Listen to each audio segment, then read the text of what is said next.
What's up, Digidestins? This is Kyle D, better known as RideMyAvatar, and today we are going to be going over none other than a Angewomon X antibody deck list. So without further ado, let's dive into this video and talk about it.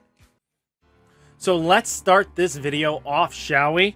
First off, we are playing none other than 4 Digimon. So Digimon is all about that on deletion, draw a card, then trash one card from your hand. What you can also play is Nerumon. So if you want to do a 5th egg, I recommend this. What you could also do is, for this, one of this, any of these combinations will really do quite well. But I think this is pretty solid lineup. I think 4 is going to be fine for you, but if you need a 5th egg, I would go with that. So that is our Digimon lineup. Next, let's dive into the rookies. First off, we are playing 4 Gazemon. The reason for Gazemon is just because all turns your opponent can't gain memory except with tamer effects. So we're going to punish them for trying to use their tamer effects. Well, non-tamer effects. So Hammer Spark, the memory boosters, all those fun stuff that they want to use, we're going to punish them for it. I think this is a very beneficial card in this format. It helps negate their push turns and stuff like that. And that it really does help out in the long game. Then we do play none other than 4 of the beautiful Psychmon. Psychmon's all turns, players can't reduce play cost. This hard counters the D-Reaper matchup.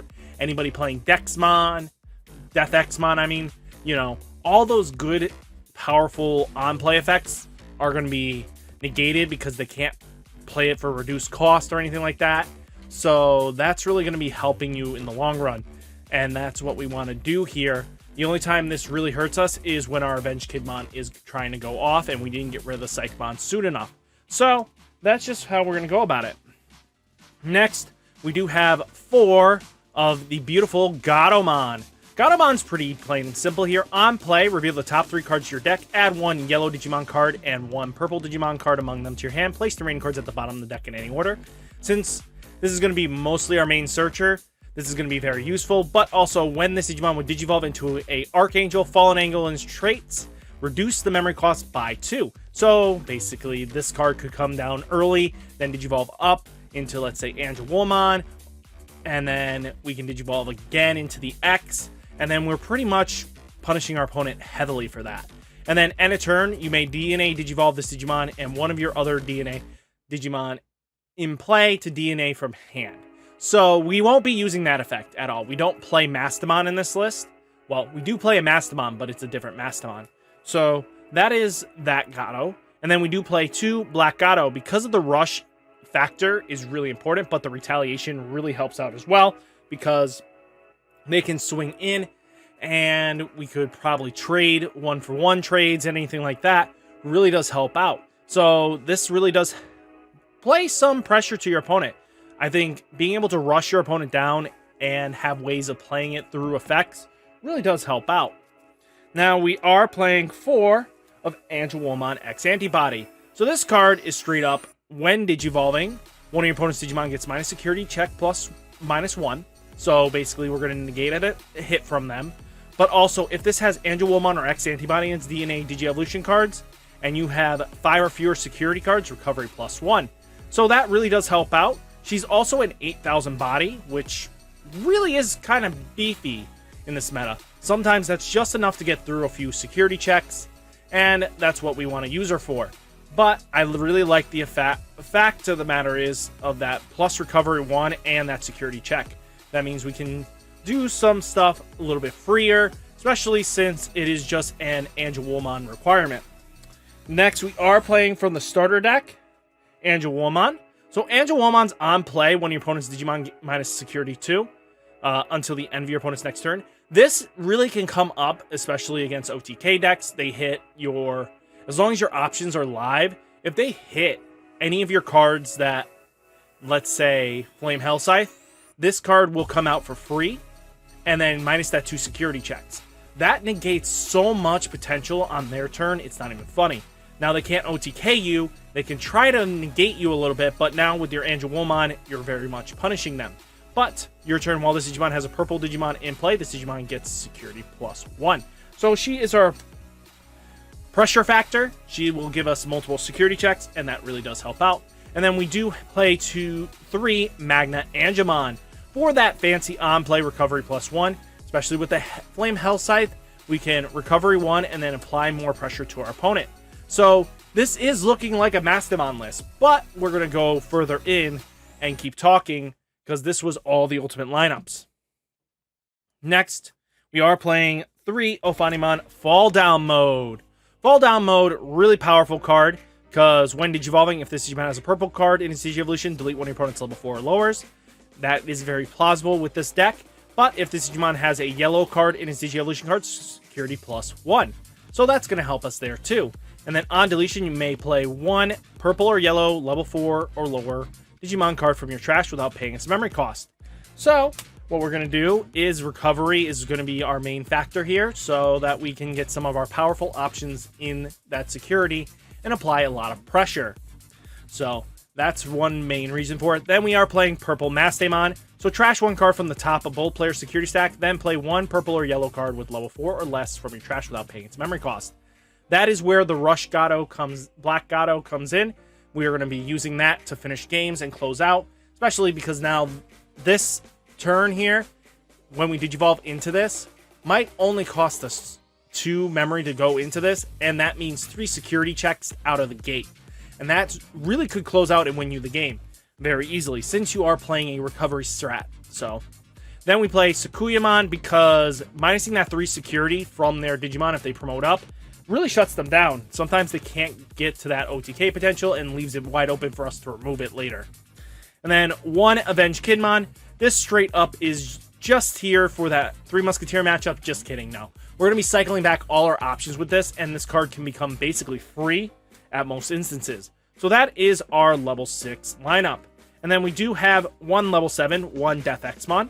So Death Xmon is basically, if we don't have Psychmon on board, please. Death Xmon, come on. There we go. When you would play this card, reduce the memory cost by 3 for each of Digimon and Tamer your opponent has in play.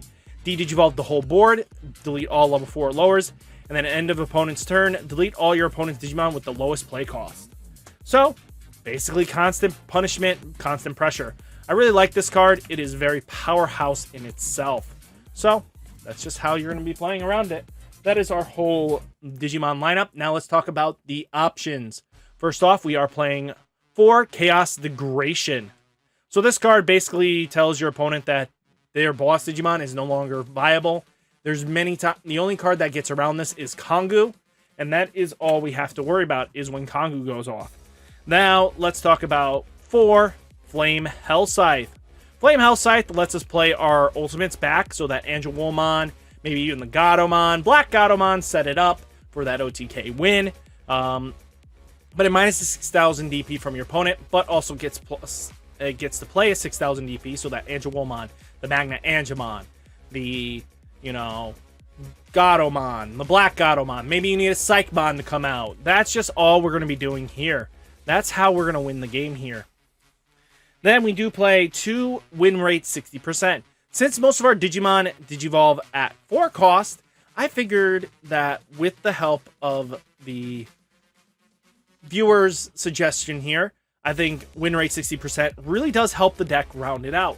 Being able to Digivolve into Ophanimon Fall Down for free, Digivolving into Mastamon for free. I mean, for 2 cost at least. That's just going to cost you 2. That's not terrible, and it counts to our option count. And then we do play 1 Calling from Darkness. Delete one of your Digimon to return up to 2 purple Digimon cards. So we get our sources back, and it's not a bad option pool. So that's what we're going to be working with, and I have no issues with this. So I think that's a great option lineup. If you have any suggestions, let me know. Next, we are playing 3 Mako. Mako is going to be searching out the top 3 cards of the deck, add 1 purple or yellow Digimon card among them to your hand, trash the remaining cards. Allowing us to get pieces is really useful, but all turns when you play a 2-color purple and yellow Digimon, you may suspend this tamer, gain 1 memory. So this can help us make that Gatomon that might be a little too pricey at 5, get a little cheaper. And that's just sometimes all we need. A good setup turn for a Gatomon search, and climb back can get you that game win you need. Then we are playing 2 Karis, because Kari, as long as we recover 1, reduce the cost. So that maybe if we have 2 Karis out, when we go into Ophanimon fall down mode, after we've done win rate 60%, now that only costs us 1 to go into. Might be useful there. We play 2 Analog Youth to help search and fill our graveyard a little bit, but it's really there for that search capacity. But also when our level 5 dies, we can set up and climb up maybe some more. As long as there are sources underneath, we're good. And then 1 of the beautiful TK. So that recovery is so beneficial. Just kidding. No, it's being able to go through your security stack and get a second hand. Sometimes your pieces are in there that you need, and you might be able to cycle in. And knowing that your opponent might be hitting trash for a bit, and then you can just set up and prepare to be like, okay, I know what I need to do. So that's just how that goes. Remember, guys, hopefully you enjoyed the deck profile. Remember, like, comment, subscribe, and I'll catch you in the next one. Peace!